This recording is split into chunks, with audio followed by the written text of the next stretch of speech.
So our first speaker is Mr. Cmarsamy Tamil-lawyer, who's a solicitor in England and Wales and New South Wales, Australia, who practiced as a lawyer in Sri Lanka for 39 years.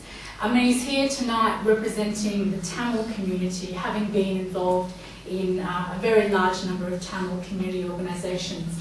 So if you could please welcome Sitha.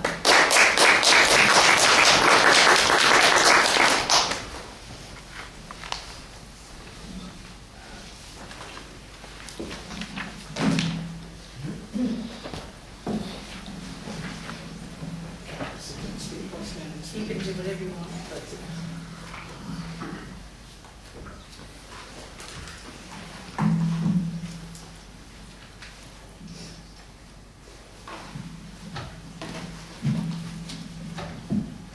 Chair, friends, MP. Good evening, everybody.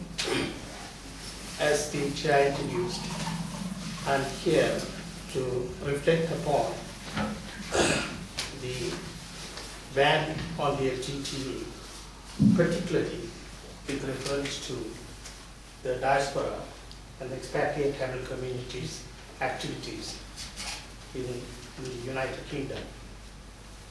As the briefing has extensively given the details surrounding the proscription or the ban of the FGTE, let me refer to some of the salient matters. Now, the Liberation Tigers of Tamil-lawyer, known as LTTE, slight interaction, one could think, in the mid-70s, having had in the political background in Sri Lanka since its independence in 1948, there was political activities, political protest in a very peaceful, one will describe as Gandhian style demonstration for over 3 decades. And with ending up, I don't want to go into very much details and bore you all, but the significant thing is to start off point is the 1977 when the Tamil Party, which stood on the resolution passed at what is called famously known as the 1976 Vatikota Declaration, giving a mandate for the Tamil people to establish a separate state called Tamil-lawyer.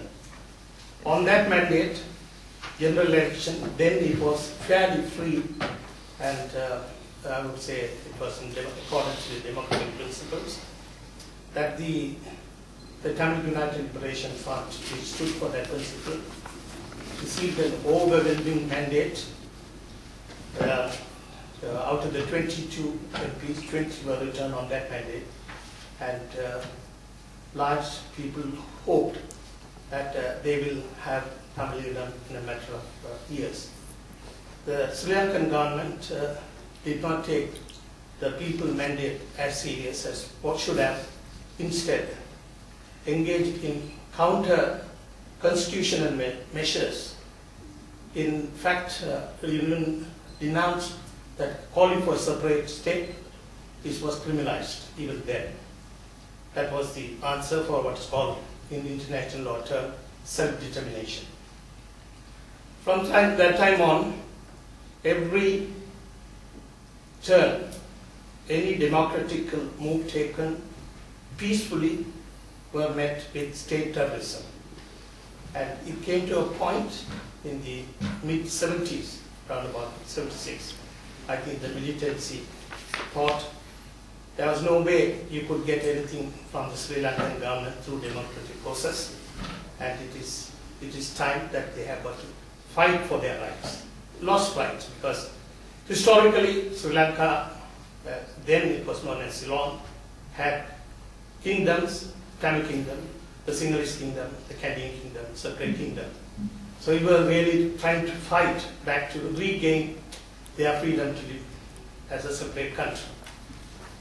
Now, having gone through this process since the mid-70s, the so-called armed resistance and everything came about. And coming back very shortly, I don't want to elaborate on history, but nevertheless, that armed struggle too was crushed very unfairly, unreasonably, in contravention of any international recognized law of armed conflict. So much so that the whole world stood upon and watched in horror the events of 17th, 18th and 19th of May 2009. That was the darkest period as far as the times are concerned. Now moving on from there, and before that also, it is very interesting to note that though the militant struggle spearheaded by the LTTE, who were recognized not just by the parties to the conflict, but by the whole international world, because Norwegian government brokered a peace agreement in 2002, which is called ceasefire agreement. It was an international, somewhat connotations of an international agreement, where the LTT was recognized as a sole representative of the Tamils.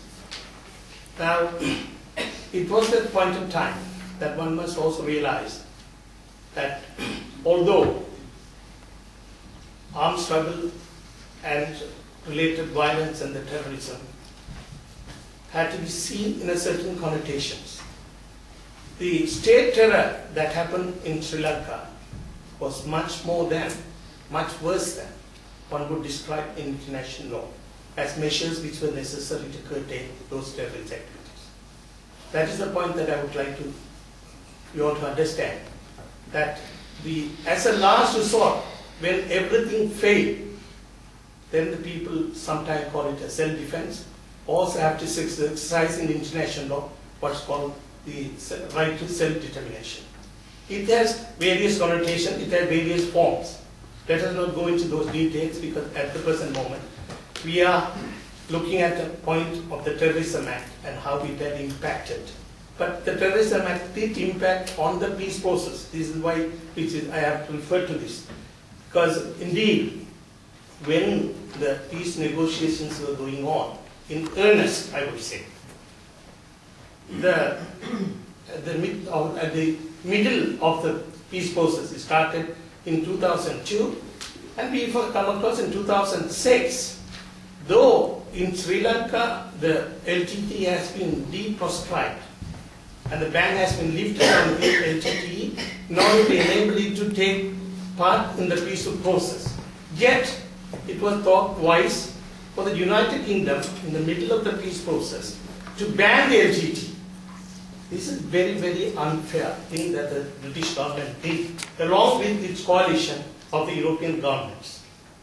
That meant, really, it gave a setback to the peace process. Two things happened here.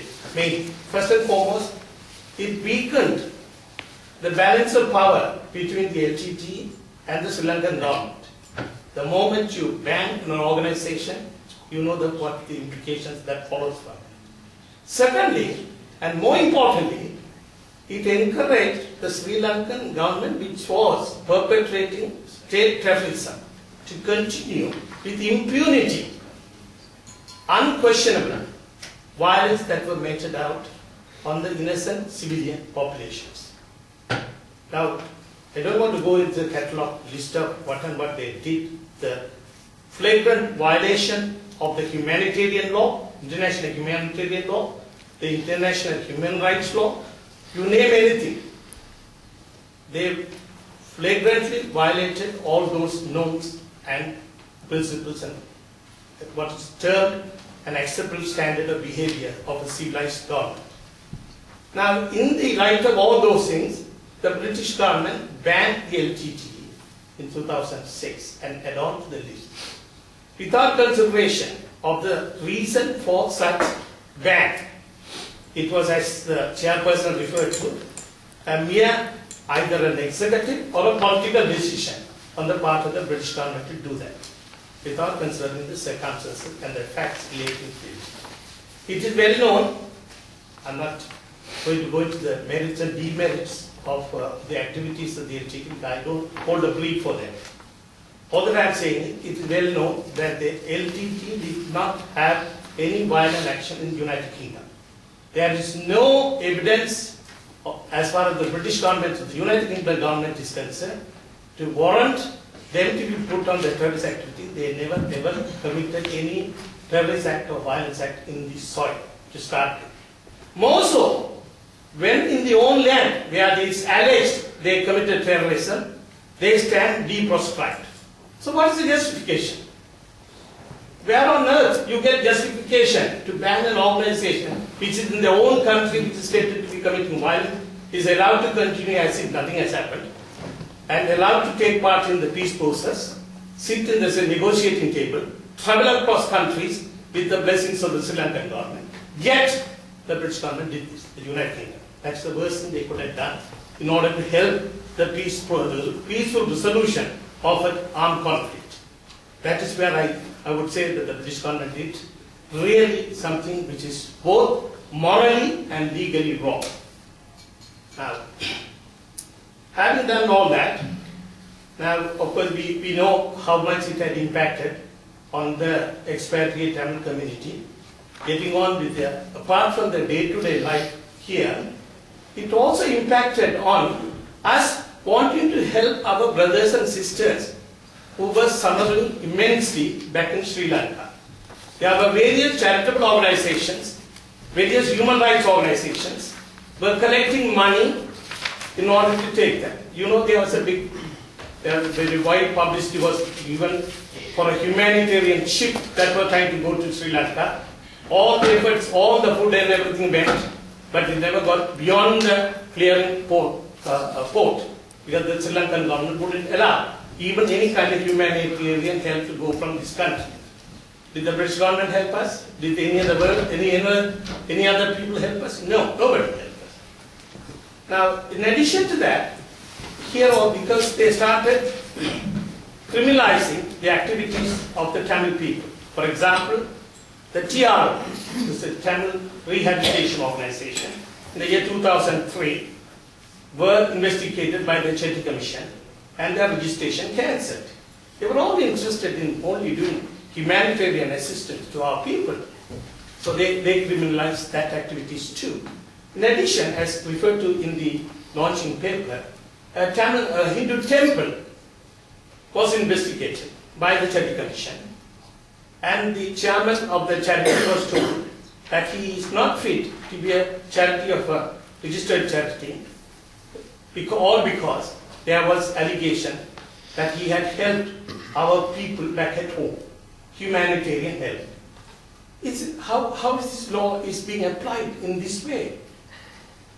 The UK government is supposed to stand for justice, stand for human rights violation all over the world.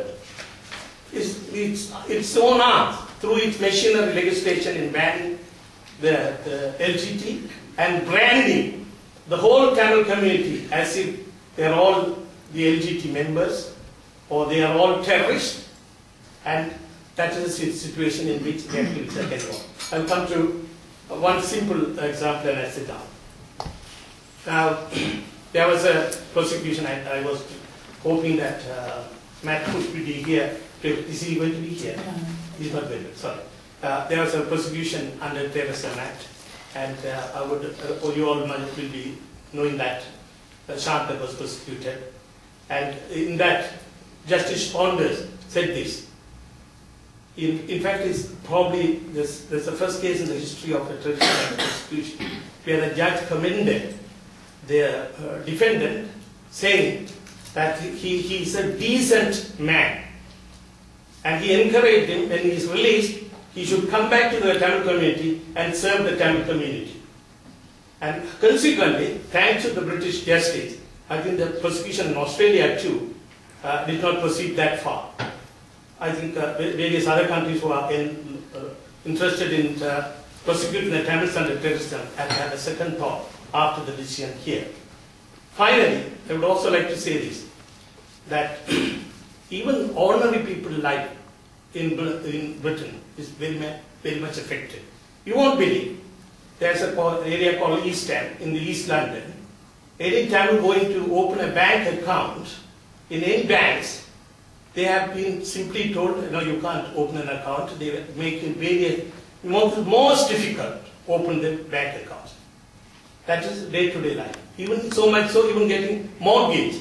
Their day-to-day life is being so badly affected because they are all criminalized as if that they are all terrorists. Thank you. I'm sorry, my time is up.